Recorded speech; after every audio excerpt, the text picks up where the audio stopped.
Stuff.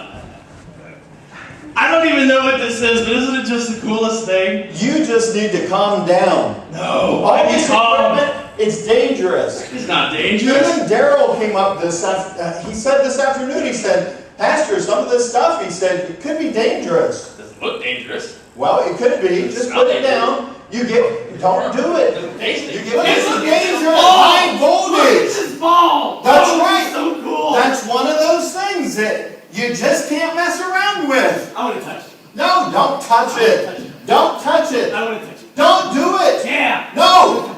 Don't. Beaker. What? You touched it. It feels kind of weird. Is something supposed to happen? It's high voltage. Is it? Yes. Well, I thought it was. I thought it was too. I think we might need to fire the special effects guy. Well.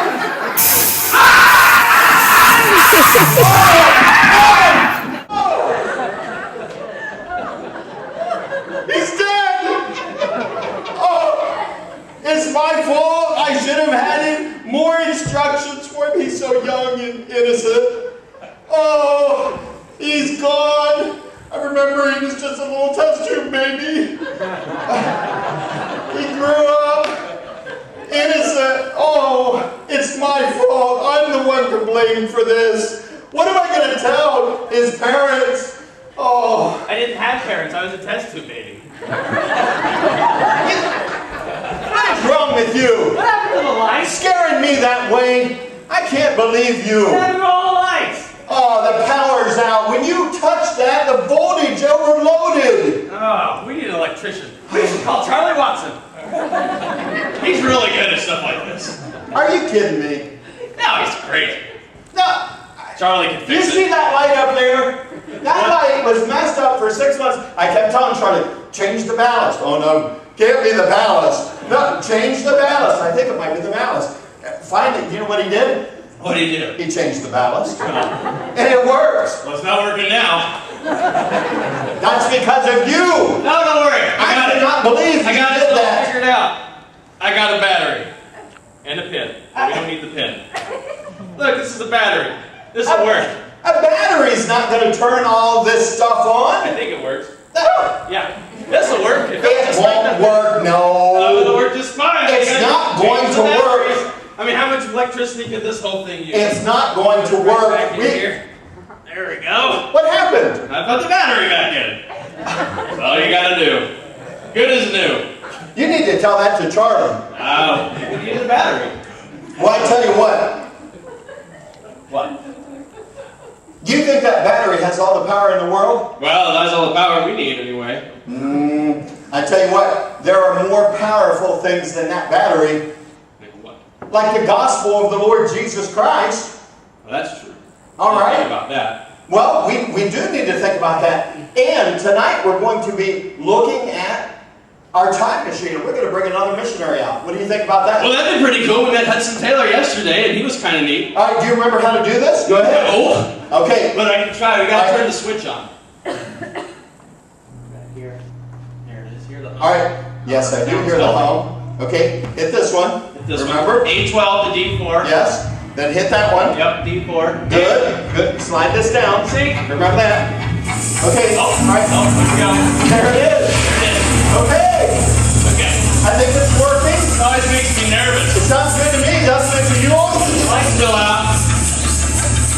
Well, let Charlie look at it. Okay. All right. Here we go. Get there. Get in there. I can tell. It's really smoky. It is smoky. It's all that pollution over the years we're bringing with it. Man, save this planet.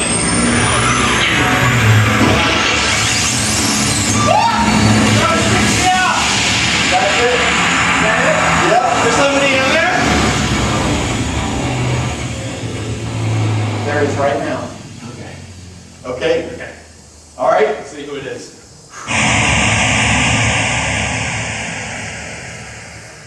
Oh, wow. We have a missionary, Amy Carmichael. Amy Carmichael? Yes. All right. It is good to see her tonight. Hi, Amy Carmichael. Hi. I'm Beaker. Did you have a Beaker safe Hudson trip? Herder. It was great. Good. Awesome. And you know what? We have some people here. I'd like you to tell them about what you did as a missionary. Can you do that? All right, great. Sit down. Hello, everybody. I'm Amy Carmichael. I was born in Ireland, and I was born in Ireland, and God allowed me to be a missionary in India, and He allowed me to serve as a missionary and help kids get out of the temple.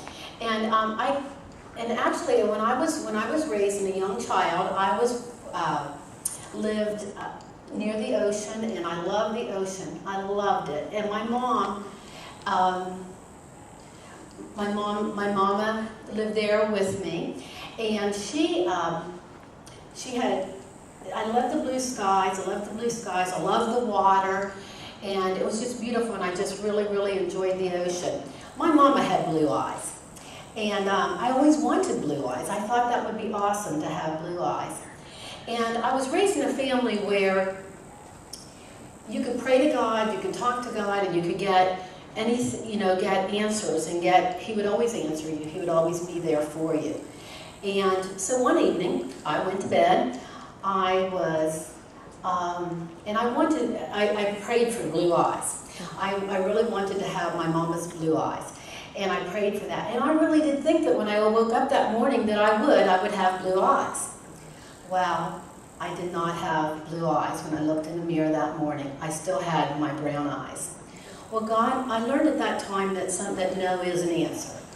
And sometimes that, God, He does. He has a plan, and so that sometimes He will say no. And the reason that He did that was so that I would be disguised to get into the temple on my own, be able to get into the temple, and had I had blue eyes, I would have looked as though I was a foreigner and would not have been able to get into the temple. So I accepted the Lord as my Savior as a young child. He became a very big part of my life, and I spent many years serving Him and helping to take care and I really did and really worked at serving Him. He also taught me the value of children and how important that they are. And I spent many years in India helping temple children escape.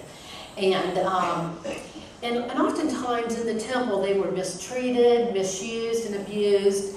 And a lot of times if they would escape, they would bring them back in and threaten and torture them. And I was able to help some of them. As a young person, I realized that eternal things was really truly the most important thing. And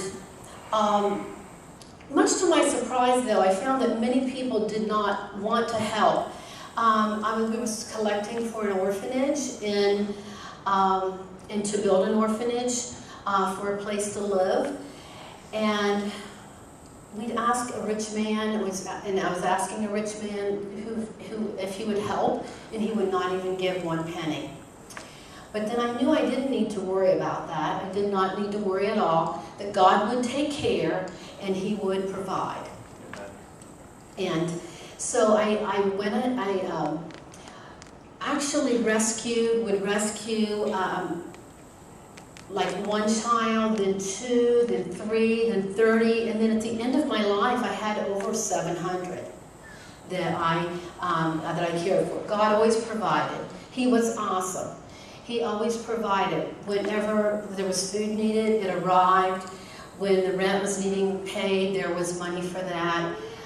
He always provided. Actually, I had a car so that I didn't have to do the transportation publicly, and because that was very, very time consuming and also more dangerous too. So many people came and helped with the hospitals and at the orphanage and the hospital and at the schools and gave lots of help and everything to us there. But He always provided. We always prayed and He always provided. And I was able to bring lots of these children to the Lord where they would serve and where they would help. But anyway, as a young lady, I lived in an area with some of the other young ladies, and I taught them to know that God really did love them.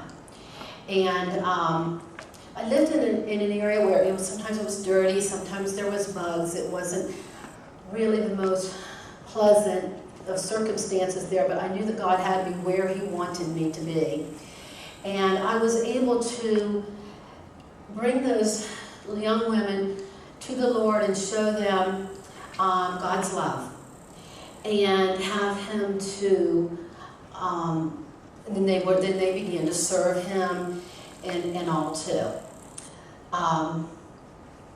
One time there was, and one thing, another thing is that they realized too by His love and that He was there for them, that sometimes others would shun them, but God never would. He would never shun them, and He would always welcome them and love and take care. One time there was a gang of boys, and I was going home, and actually there was a gang of boys, and they began to chase me. There was a woman an unknown woman, who actually, just before those boys had got to me, pulled me into a doorway, shoved a dryer in front of the door, and put up a sheet. Now here was God's hand in there helping me, an unknown woman, a dryer, and a sheet. And many times those at the temple too, they would threaten my life for helping children and helping children escape. But those charges were always dismissed. Once again, God's hand in there and helping. They even plotted to kill me. And there was an older woman who had heard about the plot. She'd heard about that, and she told them.